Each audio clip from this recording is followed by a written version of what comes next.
देश का सबसे बड़ा विमान हादसा। ऐसा हादसा जिसने 265 परिवारों को तबाह कर दिया। ऐसा हादसा जिसको लेकर देश ही नहीं विदेश में भी चर्चा की जा रही है।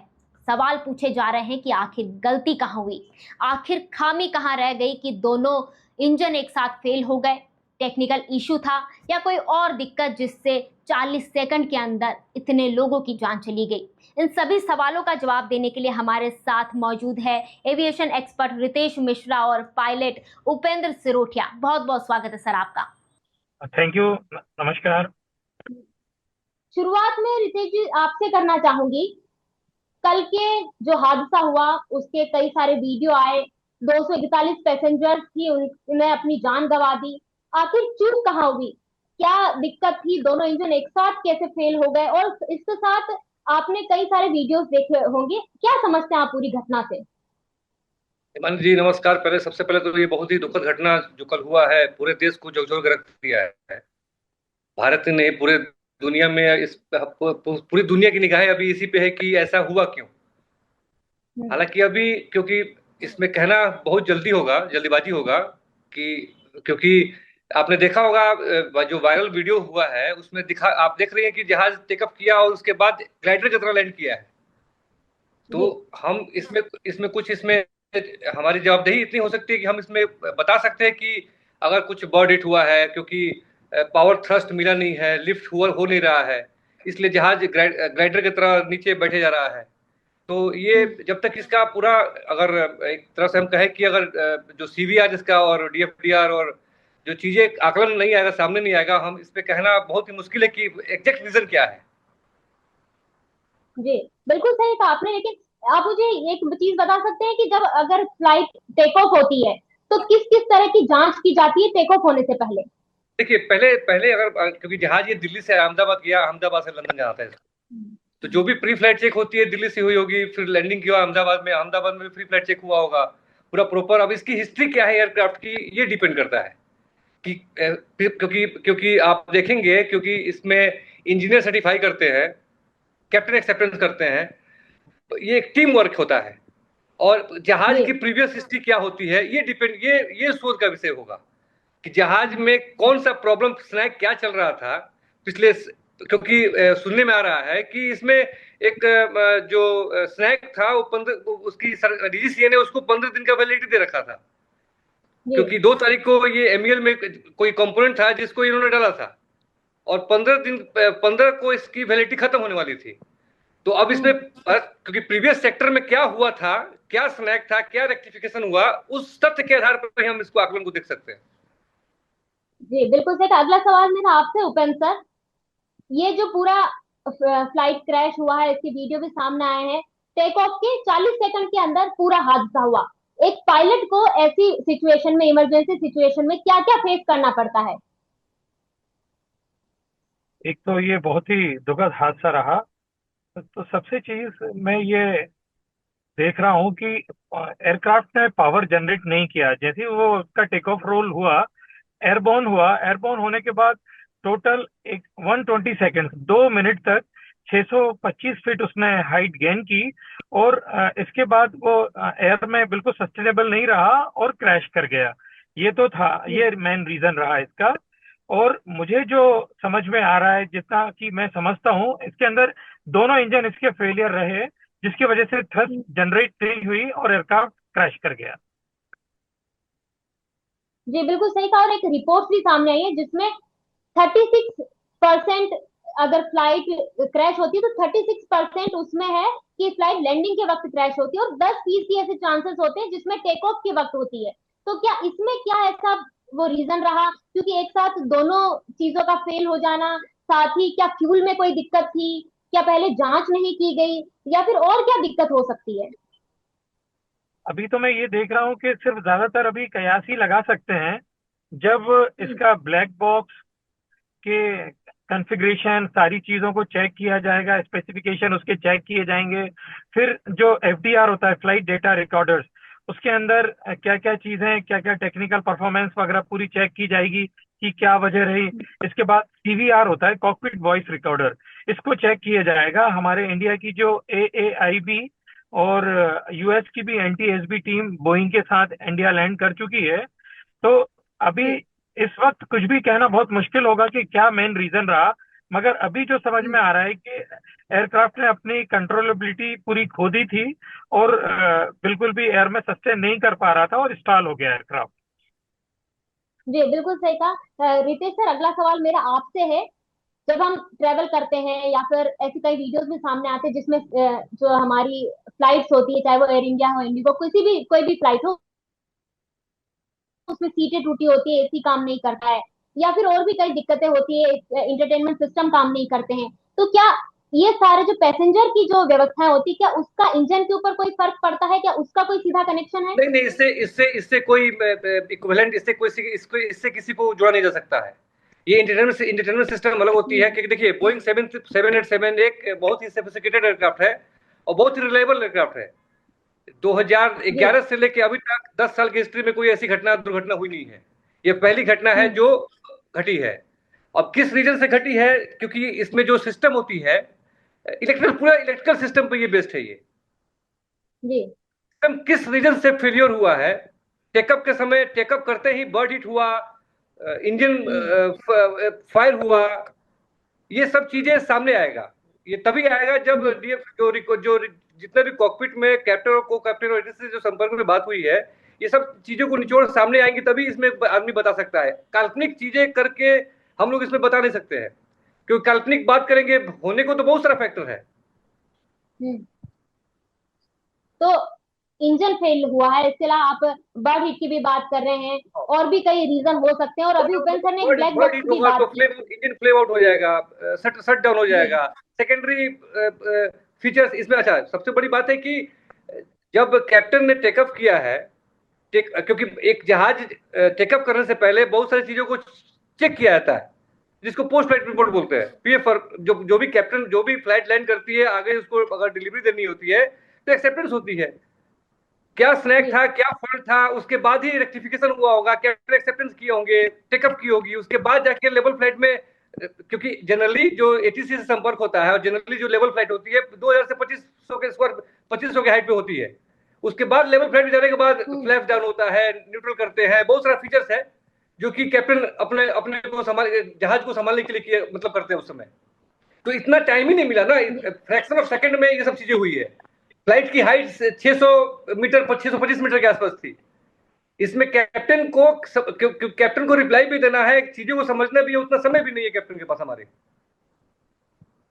बिल्कुल। यही सारी पूरी फ्लाइट। की पूरी घटना पूरी सिर्फ 120 सेकेंड, मतलब सिर्फ 2 मिनट का टाइम रहा था एयरबॉर्न होने से एयरक्राफ्ट को एयर में सस्टेन करने का, और क्रैश कर गया है।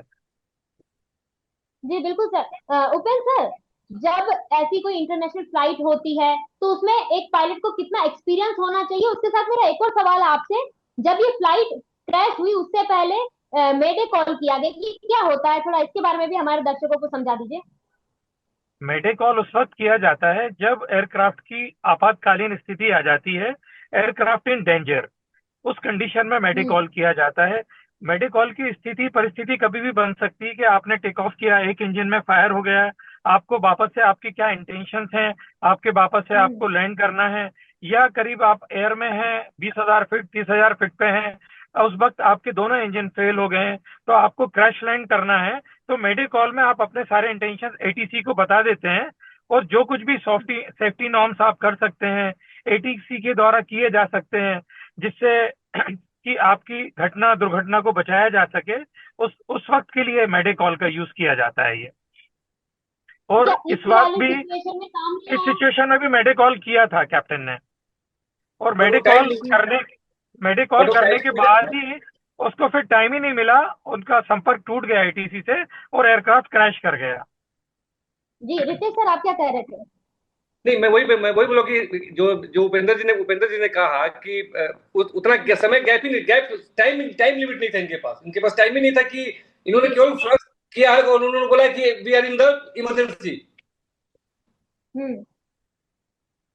कैप्टन ने जी। इट इज किया है और बोला कि हमें सूचना दिया है, तब तक इनकी कम्युनिकेशन खत्म हो चुकी है। हम्म।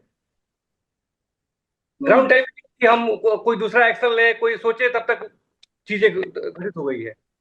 और जहाज में क्योंकि पैसेंजर जितने भी 245 242 पैसेंजर थे, क्योंकि फ्यूल ऑन बोर्ड फुल था टैंक में। ये एक ये भी फैक्टर है कि लोग इससे बच नहीं पाए हैं।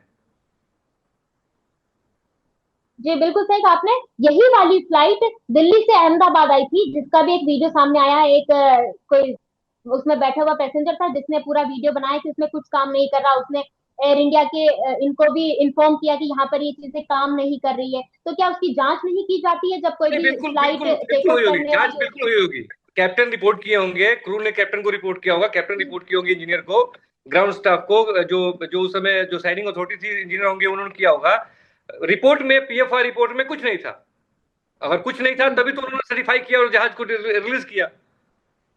अगर कोई जी फॉल्ट होता तो सिस्टम में पहले ही वार्निंग मैसेज आता कि ये फॉल्ट है। अच्छा। अगर कोई क्योंकि फॉल्ट ये होती, टेक्निकली लैंग्वेज में हम कहेंगे, और कोई फॉल्ट आती है तो उसके लिए मैनुअल है, मैनुअल को फॉलो करते हैं कैप्टन, और उस बेस पे हम जहाज हम्म, करते हैं।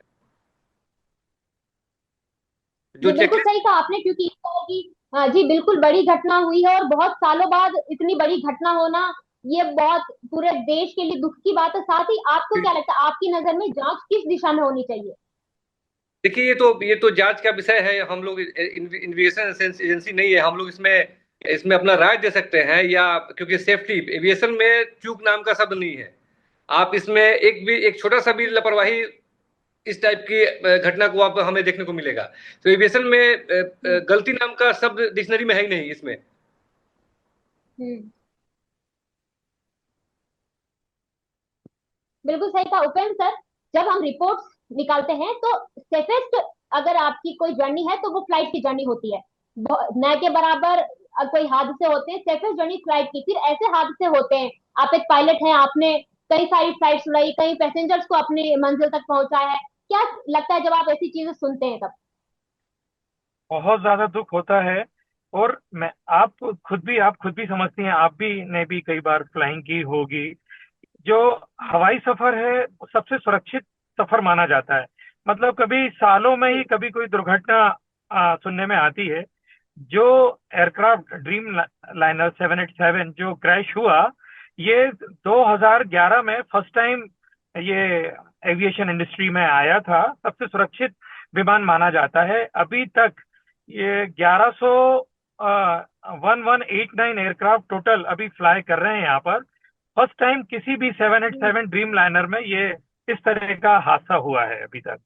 1200 लगभग 1200 एयरक्राफ्ट फ्लाई कर रहे हैं। और हमेशा इतना सुरक्षित और इतना सुरक्षा के मापदंड किए जाते हैं। चाहे फ्लाइट की पायलट की ट्रेनिंग का मामला हो, हर 3 मंथ्स में पायलट के चेक्स होते हैं। जब वेदर जब मानसून सीजन आता है तब पायलट की होती है, पायलट का पीपीसी होता है, और आपकी आवाज कट प्रोफिशिएंसी रही है। टेस्ट होता है, सारी चीजें होती हैं।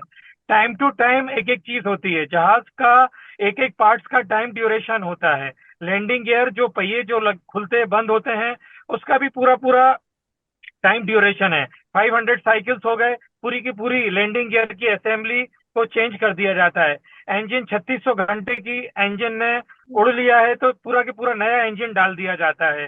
किसी भी पार्ट्स की, हर पार्ट्स की, किसी की 100 घंटे, किसी की 10 घंटे। तो एयरक्राफ्ट चाहे 10 साल पुराना हो चाहे 5 साल पुराना हो, एयरक्राफ्ट हमेशा एयर वर्दी होता है। और एयरक्राफ्ट क्योंकि पूरे टाइम हवा में रहता है, सारे सुरक्षा के मापदंडों को यूज करना होता है। तो यहाँ पर हमारा डीजीसी है, डायरेक्टर जनरल सिविल एविएशन, जैसे अभी रितेश सर ने बताया कि एयरक्राफ्ट को ऑलरेडी जो स्नेक आया हुआ था, 15 तारीख तक का उसको कोई वैलिडिटी दी हुई थी।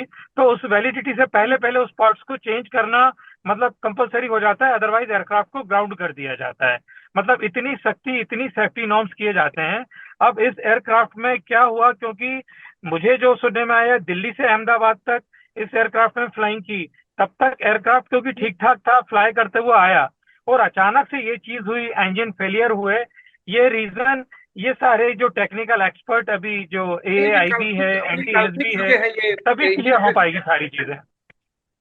जी इंजन फेल्योर हम जी इसको भी बिल्कुल। नहीं कह सकते हैं, क्योंकि अभी तक इसका रिपोर्ट आया नहीं है। लोग काल्पनिक बातें कर रहे हैं कि इंजन फेल्योर हो सकता है। अगर इंजन फेल्योर होता तो टेकअप के ठीक 1:38 पर टेकअप किया है, 1:40 पे क्रैश कर गया है। तो इससे आप नजर लगा सकते हैं कि अगर अगर अगर क्योंकि अगर अगर अगर दोनों इंजन फेलियर होता तो ये हवा में लिफ्ट करता ही नहीं ना। पर रिपोर्ट्स में तो यही आ रहा है कि दोनों इंजन फेलियर हुआ है, या फिर हो सकता है कि नहीं, अभी फ्यूल तो में कुछ। रिपोर्ट तो अभी आई नहीं है। लोग काल्पनिक चीजें बता रहे हैं कि ये ऐसी चीजें हो सकती है। अच्छा एक ये भी सर, रीजन है। रुको सर, मेरा आपसे एक और सवाल, ये जो इसके अंदर के जो इलेक्ट्रिकल सॉफ्टवेयर होते हैं वो किस तरह से काम करते हैं? सब ये देखिए, बोइंग 787 एक ऐसा एयरक्राफ्ट है कि पूरा इसमें न्यूमेटिक कुछ है ही नहीं, सब सॉफ्टवेयर पे डिपेंडेंट है ये चीजें। और सिग्नल लेके सब कुछ सिस्टम टू सिस्टम में वेरी करता है इसमें। अच्छा,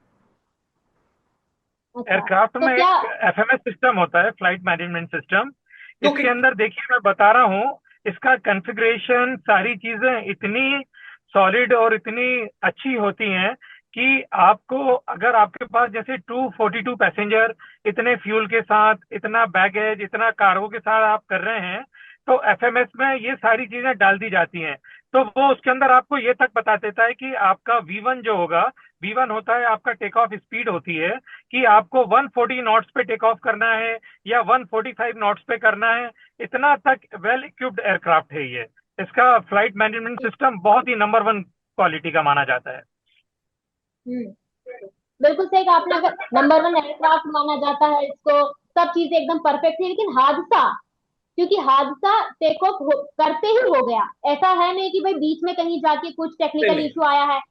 हाँ, बिल्कुल रितेश सर, आप कह रहे हैं कि इंजन फेलियर का भी कुछ नहीं हो सकता, फ्यूल में कोई दिक्कत नहीं हो सकती, या फिर नहीं। सॉफ्टवेयर कुछ गड़बड़ हो जाए, कुछ कॉलेप्स हो जाए, ये नहीं हो सकता, तो आखिर रीजन क्या है? सवाल यही, क्योंकि लोगों के मन में यही सिस्टम, सवाल है कि वही आखिर तो क्यों। वही तो वही तो मैं कह रहा हूं कि सिस्टम फेल्योर है। ये सिस्टम फेल्योर किस रीजन से हुआ है ये तभी पता चलेगा कि जब उसका रिपोर्ट आएगा।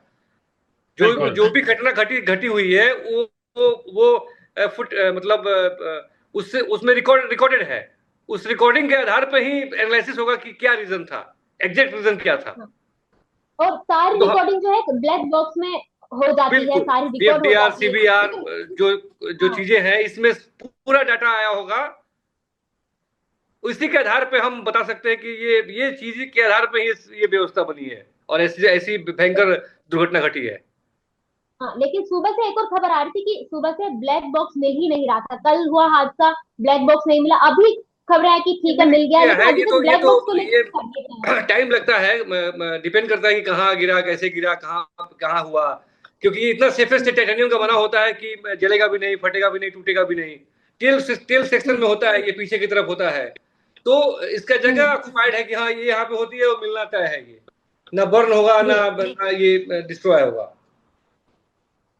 बिल्कुल, तो ये किसका बना होता है ब्लैक बॉक्स, जो ये ना बर्न होता है ना इसको कुछ? ये टाइटेनियम का बना होता है। ओके, जो कि कितना भी हीट हो, टेम्परेचर हो, वो रेसिस्ट करता है, उसको उसको जलने नहीं देगा, डिस्ट्रॉय नहीं करने देगा। ठीक है। ऊपर से अगला सवाल मेरा आपसे है, जो डोमेस्टिक फ्लाइट अच्छा, होती है या फिर आपको जो एक इंटरनेशनल बात और फ्लाइट रोकेंगे। होती है। एक बार जब आप देखा होगा कि जब जी टेकअप जी। किया तो एक एयरक्राफ्ट जब टेकअप करता है, नोज अप होता है, तो उसकी डिग्री होती है। 12 से हम्म 12 से 25 डिग्री के एंगल के बीच में ये टेकअप करता है, नोज अप डायरेक्शन पे होता है। जब आप पीछे से देखेंगे, जो जी। विजुअल आ रही है, जहाज ऊपर जा रहा है, नोज अप डायरेक्शन पे है। उसके हम्म बाद एक ग्लाइडर की तरह नीचे आना शुरू हो गया है। हम्म तो किस रीजन से ये नीचे आना शुरू हुआ, क्या सिस्टम कोलैप्स किया, हम्म ये जांच का विषय है। क्योंकि इसके पहले बिल्कुल जब सही जब हम कहा। जब इंजीनियर सर्टिफाई किया होगा, जब हम क्लियरेंस दिए थे, कैप्टन ने चेकलिस्ट को फॉलो किया होगा, सब चीजें हुई थी, तब जाके रनवे पे जहाज पहुंचा होगा, उस समय टेकअप के लिए निकला होगा। बिल्कुल। बिल्कुल सही कहा आपने। जी, उपेंद्र सर, मेरा सवाल वही है जी, आपसे कि जब इंटरनेशनल फ्लाइट्स होती है, उनके जो पायलट्स होते हैं उनको कितना एक्सपीरियंस होना चाहिए, किस तरह से वो क्योंकि अगर हम इंडिया टू इंडिया इंडिया में ही कहीं पे अगर कोई फ्लाइट जा रही है तो उसका एक्सपीरियंस कितना होना चाहिए, क्या दोनों फ्लाइट जो पायलट्स होते हैं उनमें कोई अंतर होना चाहिए, क्या डिफरेंट होता है दोनों में? इस तरह की देखिए कोई बात नहीं होती है। इसके अंदर हम्म जब भी आप क्वालिफाइड हो जाते हैं, जो डीजीसीए के एग्जामिनर्स होते हैं या पर्टिकुलर एयरक्राफ्ट हम्म के जो एक्सपर्ट होते हैं, वो आपको अप्रूव कर देते हैं कि आप इस फ्लाइट को किसी भी कंडीशन में, किसी भी तरह की इमरजेंसी में, किसी भी तरह के वेदर में आप इस एयरक्राफ्ट को पायलट इन कमांड कर सकते हो, फ्लाई कर सकते हो, मेंटेन कर सकते हो।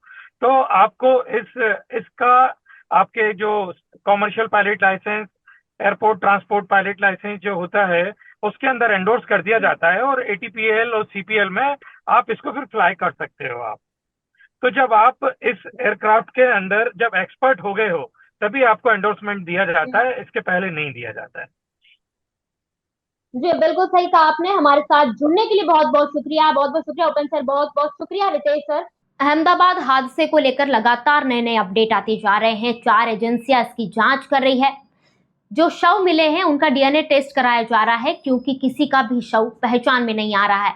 इसके अलावा इस हादसे में गुजरात के पूर्व मुख्यमंत्री की भी मृत्यु हुई है। उनकी शव की पहचान कर ली गई है, उनका अंतिम संस्कार किया जा चुका है। अब और भी इसमें नए नए अपडेट आते जाएंगे जो हम आप तक पहुंचाते रहेंगे। फिलहाल इस बातचीत में इतना ही। ऐसी और भी खबरों के लिए देखते रहिए नेशन मिरर।